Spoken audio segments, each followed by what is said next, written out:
Ada yang satu khas dari Pak Jokowi, setiap kali dia melakukan kunjungan luar negeri, dia bukan cuma melakukan mukhibah politik atau kunjungan sebagai kepala negara ketemu kepala pemerintahan di negara yang lain. Dia juga sering bertemu dengan orang-orang di dunia bisnis, orang-orang yang bisa menggerakkan ekonomi. Kayak kemarin, Jokowi ketemu Elon Musk waktu dia ke Amerika menghadiri acara ASEAN US Summit. Ketika ketemu Elon Musk, Jokowi diundang ke SpaceX. Nah, gue tuh pengen bahas kenapa sih Pak Jokowi selalu mendatangi atau selalu menyempatkan diri bertemu dengan para pebisnis terkemuka di acara Masuk Pak Eko.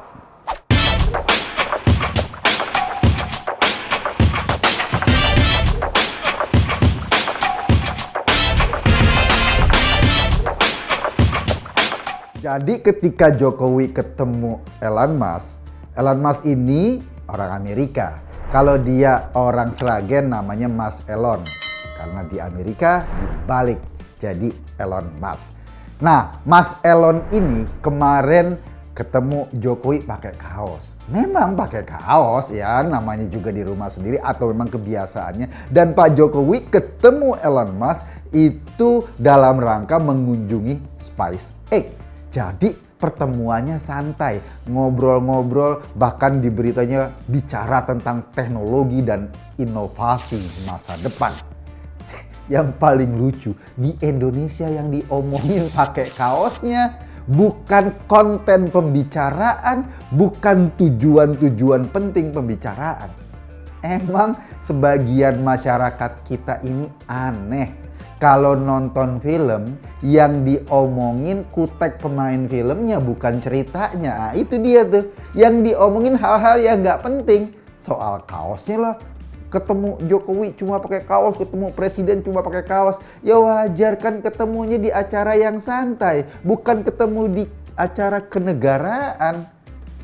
Tapi oke, itu urusan orang yang cuma ngurus kaos oblong. Biarin pikiran mereka memang sebatas kaos oblong. Gua pengen bahas kenapa Jokowi selalu menyempatkan diri bertemu dengan para investor besar, para pebisnis ulung, orang-orang yang biasa menginvestasikan perusahaannya untuk membangun di mana-mana di seluruh dunia. Hasilnya apa? Hasilnya ketika dia habis bertemu dengan Elon Musk itu, Elon Musk janji mau investasi membangun pabrik Tesla di Batang, Jawa Tengah. Apa yang lo bayangin kalau ada sebuah pabrik mobil listrik dengan teknologi tinggi ada di Indonesia? Pasti yang kerja sebagian besar adalah anak-anak muda Indonesia. Mereka akan belajar bagaimana soal perakitan mobil, teknologi baterai. Mereka akan belajar tentang bagaimana menjalankan sebuah kegiatan mekanik di pabrik tersebut. Akan ada transfer teknologi ke anak-anak muda kita. Akan ada transfer skill, transfer pengetahuan, dan kemudian meningkatkan keterampilan mereka untuk lebih produktif ke depannya. Jadi setelah Jokowi ketemu Elon Musk di Amerika, Elon Musk kemudian setuju membangun pabrik di Jawa Tengah, tempatnya Pak Ganjar Pranowo sebagai gubernurnya. Oke. Kenapa? Tadi seperti yang gue bilang, Jokowi selalu tertarik untuk bertemu dengan para investor. Bahkan di acara G20 nanti, yaitu pertemuan pemimpin-pemimpin 20 negara dengan ekonomi terbesar di dunia.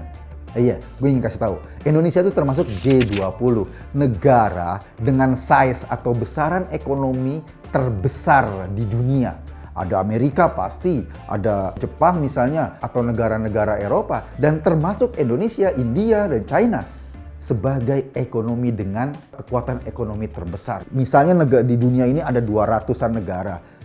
Ada 10% negara dengan ekonomi paling berpengaruh di dunia, termasuk Indonesia di dalamnya. Bangga dong lo, mestinya lo bangga. Kenapa? Karena memang ukuran ekonomi kita besar. Tapi karena jumlah penduduk kita juga besar, ya memang ukuran ekonomi yang besar itu harus terbagi-bagi dengan rata ke masyarakat. Yang ingin gue sampaikan adalah Pak Jokowi sadar Indonesia ini penduduknya sekarang mengalami yang disebut dengan bonus demografi. Bonus demografi itu artinya struktur penduduknya itu gemuk di tengah. Jumlah penduduk usia muda, usia produktifnya itu paling banyak. Makin lama makin banyak. Nah, jumlah penduduk yang usia mudanya atau usia produktifnya banyak kan harus dipikirin penyalurannya. Anak muda itu harus dipikirin penyalurannya. Kalau dia menyalurkan sendiri, ya boleh, tapi nggak terlalu sehat. Itu tidak efisien dalam penggunaan alat-alat mandi. Karena itu harus disalurkan dengan baik, harus disalurkan dengan tepat. Bagaimana cara penyalurannya? Mereka harus disiapkan aktivitas ekonomi yang produktif. Kan nggak semua anak muda bisa membangun usaha sendiri. Salah satu misalnya untuk membangun aktivitas ekonomi yang produktif, kemarin kita bikin undang-undang cipta kerja. Bikin perusahaan jauh lebih gampang, bikin PT gampang, bikin usaha gampang. Agar anak-anak muda yang pingin usaha sendiri, belum apa-apa atau tidak sampai ketemu untuk biaya besar di soal-soal administrasi, bikin PT, bikin usaha dan lain-lain. Jadi belum apa-apa mereka sudah kesedot modalnya cuma untuk melengkapi biaya-biaya administrasi. Nah, itu dipangkas di Undang-Undang Cipta Kerja. Sehingga bagi mereka yang mau usaha sendiri dipermudah. Lalu bagaimana anak-anak muda yang memang skillnya atau kemampuannya nggak bisa bangun usaha sendiri? Mereka harus dicarikan lapangan pekerjaan. Lapangan pekerjaan ini harus ada orang yang bangun perusahaan. Ada orang yang punya duit, naruh duit di kita untuk menjalankan pabrik, membangun perusahaan. Karena itu, setiap kali di luar negeri atau berkunjung ke berbagai negara, pasti presiden atau seringkali presiden menyempatkan untuk berjumpa dengan pengusaha-pengusaha di negara tersebut. Baik kamar dagangnya, baik pengusaha-pengusaha besarnya, dan lain-lain.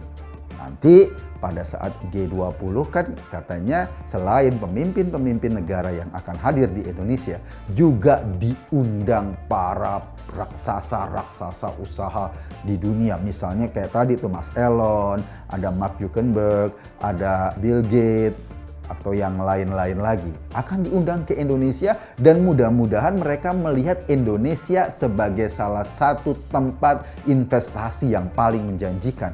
Kenapa? Tenaga kerjanya banyak, infrastrukturnya sudah mulai bagus sekarang, kemampuan masyarakatnya sudah mulai meningkat karena tingkat pendidikan kita makin lama terus meningkat.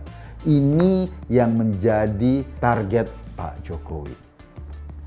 Kalau seandainya bonus demografi kita tidak disiapkan penampungnya dari sekarang, lo bayangin akan jadi apa Indonesia? Banyak anak muda, tapi semuanya nganggur atau sebagian besar nganggur. Mereka frustasi pada kehidupannya karena mau cari kerja susah, mau bangun usaha susah. Akhirnya mereka cuma nongkrong. Lalu datanglah ustadz-ustadz penggarap orang-orang frustasi, dikompor-komporin bahwa yang bisa menyelesaikan sesuatu adalah khilafah. Wow, mereka akan teriak-teriak bikin revolusi di Indonesia. Kan bahaya orang-orang kayak gini. Karena itu mereka semua harus dicarikan tempat-tempat yang layak untuk beraktivitas ekonomi.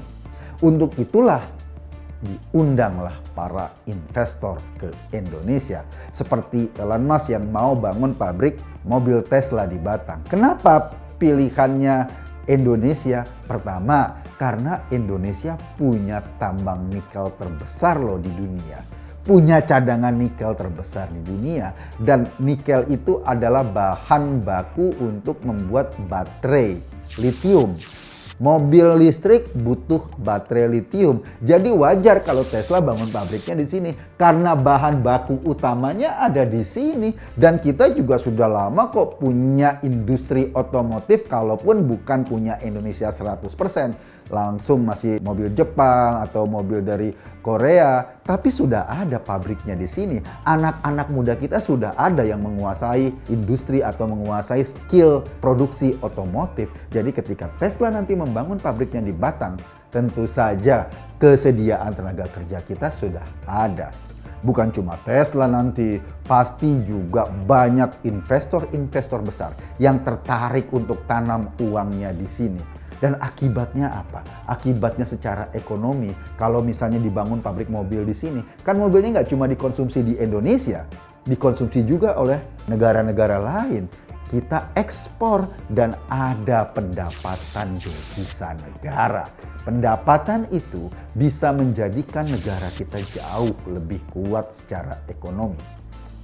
Lo bayangin sekali lagi kalau masa depan nanti mungkin 10-20 tahun yang akan datang ketika anak-anak yang sekarang usia 3-4 tahun itu dewasa, tapi mereka tidak punya aktivitas ekonomi. Itu sangat berbahaya bagi masa depan Indonesia. Kenapa? Karena orang-orang muda yang frustasi jauh lebih berbahaya ketimbang orang-orang tua yang banyak bacot. Karena kalau mereka frustasi, mereka punya energi besar untuk melakukan perubahan atau melakukan kerusakan. Bedanya Indonesia dengan negara-negara asing, negara-negara maju misalnya di Jepang atau di beberapa negara, itu struktur masyarakatnya, kita lagi banyak-banyaknya anak muda. Para wanita kita cukup produktif. Kenapa? Karena di Indonesia punya anak itu bebannya masih biasa-biasa saja. Nggak berat-berat banget. Satu orang istrinya nggak kerja, suaminya kerja, mereka masih bisa hidup dalam tanda kutip dengan layak. Beda misalnya di negara-negara industri maju, punya anak itu berat. Jadi mereka kalaupun mereka menikah, mereka akan mikir panjang untuk punya anak banyak. Sementara di kita, jangankan ngapa-ngapain. Suami istri tidur nih, tidurnya misah, tapi celana dalamnya dicuci bareng numpuk, istrinya bisa hamil. Itu Indonesia. Kenapa? Gampang jadi. Jadi anak-anaknya banyak karena kita subur. Masyarakatnya subur, tanahnya subur, dan suaminya juga subur gitu loh. Nah, itu yang terjadi. Kita maklumi. Kenapa kita maklumi? Karena memang di kita, di Indonesia, makan ya nggak susah-susah banget. Gue sih hampir nggak ngelihat ada orang mati kelaparan di Indonesia. Sesusah-susahnya lo masih bisa nongkrong di depan Indomaret, ada mobil keluar langsung diri. Terus. Iya kan? Minimal 10-20 ribu sehari dapat. Itu sesusah-susahnya Indonesia. Tetapi asal lo mau kreatif saja, di sini masih banyak ruang lo untuk mendapatkan rezeki. Tapi sekali lagi, dengan jumlah bonus demografi atau jumlah anak muda yang banyak, itu semua harus disiapkan. Investasi untuk mendirikan berbagai perusahaan harus disiapkan. Mendirikan perusahaan ini syaratnya apa? Syaratnya ada infrastruktur. Jalan, bandara, pelabuhan, pembangkit listrik, telepon, dan lain-lain. Mana ada perusahaan yang mau investasi ketika pabriknya, barangnya sudah jadi dibuat di pabrik, nggak bisa dipasarin. Karena apa? Karena jalannya susah. Nggak mau investasi di situ. Atau ketika sudah bangun pabrik, bingung listriknya dari mana? Ya nggak mau investasi di situ. Jadi infrastruktur itu penting untuk menyiapkan atau menjadi syarat datangnya para investor. Dan ketika kita sudah bangun infrastruktur sangat masif, wajar kalau Pak Jokowi keliling dunia untuk ngasih tahu pada orang-orang di seluruh dunia, "Woi, Indonesia ini menarik loh, surga investasi. Lo datang ke sini monggo, bawa duit, bangun perusahaan, pekerjakan anak-anak Indonesia yang produktif itu, dan lo akan dapat untung. Kita, bangsa Indonesia, juga akan dapat untung. Setidaknya ada transfer teknologi, keuntungan ekonomi, kesejahteraan meningkat, anak-anak kita juga makin bergizi sehingga kemudian tumbuh generasi Indonesia masa depan yang jauh lebih baik." Itu yang penting kita pikirkan. Tetapi saudara-saudara, tetapi membangun Indonesia itu nggak cukup cuma 10 tahun seperti pemerintahan Pak Jokowi. Yang sudah dijalankan sekarang itu penting untuk dilanjutkan. Kita tidak mau lagi setiap ganti presiden seolah-olah bangsa ini mulai dari nol. Dari Soekarno ganti ke Pak Harto seolah-olah bangsa ini mulai dari nol. Segala sesuatu yang bau Soekarno itu diberangus. Pak Harto berkuasa 32 tahun dengan segala cengkuneknya, dengan segala kelakuan keluarganya, dengan segala kemajuan dan kegagalannya. Lalu ada reformasi. Maka di reformasi itu segala sesuatu yang dulu menjadi konsen Pak Harto dipenggal habis-habisan. Habibie, Gus Dur, Bu Mega, Pak SBY, akhirnya semua dimulai dari nol. Ujung-ujungnya apa? Ujung-ujungnya kalau kayak kita lomba lari, nggak pernah sampai ke titik tujuan. Balik lagi ke angka nol, balik lagi ke angka nol. Itu yang sekarang misalnya terjadi di Jakarta. Pak Ahok sudah bangun misalnya sungai lah ya untuk menghalau banjir, normalisasi. Begitu diganti kepemimpinannya dengan Pak Anies, diganti konsep jadi naturalisasi. Tapi karena memang cuma konsep omong doang, ya nggak jalan. 5 tahun, 1 meter pun sungai di Jakarta nggak dinaturalisasi atau nggak dikerjakan secara baik. Itu ketika pemimpinnya belagu, sok mulai dari nol. Nah, yang Indonesia butuhkan masa depan adalah orang yang bisa meneruskan kepemimpinan Jokowi ke depan. Tidak lagi mulai dari nol, sok dengan konsep ini itu, sok dengan konsep yang luar biasa, seolah-olah gampang dikatakan, tetapi nggak ngerti teknis, nggak ngerti manajemen, nggak ngerti bagaimana hubungan satu pembangunan dengan pembangunan lain. Akhirnya ngaco dan kita akan terbuang sia-sia energi kita. Sementara jumlah penduduk kita, pertumbuhan penduduk kita itu nggak bisa ditahan. Nggak bisa mulai dari nol. Anak kalau udah gede kan nggak bisa dimasukin lagi ke perut emaknya. Dia akan terus tumbuh. Jadi masa depan kita sangat bergantung saat ini untuk mencari orang yang tepat meneruskan kepemimpinan Pak Jokowi. Bukan mengganti loh. Beda. Mengganti dengan meneruskan itu beda. Makna mengganti seolah-olah seluruh kekuasaan kita tumpahkan ke dia dan dia memulai bisa saja dengan cara apapun. Tetapi meneruskan itu jauh lebih efektif. Kenapa? Karena kalau misalnya Pak Jokowi sudah start di angka 7 misalnya, dia tinggal meneruskan ke 8, ke 9, ke 10. Jadi ada keberlangsungan. Itu yang penting bagi Indonesia masa depan. Gua ngelihat dalam pola kepemimpinan Presiden Jokowi itu sikap kepemimpinannya sangat taktis. Taktis itu maksudnya nggak banyak omong, nggak banyak diplomasi, tapi yang paling penting adalah output, hasil dari keputusan-keputusan penting. Nggak banyak omong, nggak banyak diplomasi, datang ke Tesla, ngomong sama Elon Musk, Indonesia punya kekayaan yang luar biasa loh. Monggo datang ke Indonesia, buka pabrik di Indonesia, dan Tesla akan dapat keuntungan besar. India ngiri, Malaysia ngiri. Kita bersyukur karena kita punya Jokowi dan PR kita mencari penerus yang tepat. Siapa dia? Gue nggak mau ngomong sekarang sebagai ketua Ganjaris. Gue Eko Kuntadi. Terima kasih.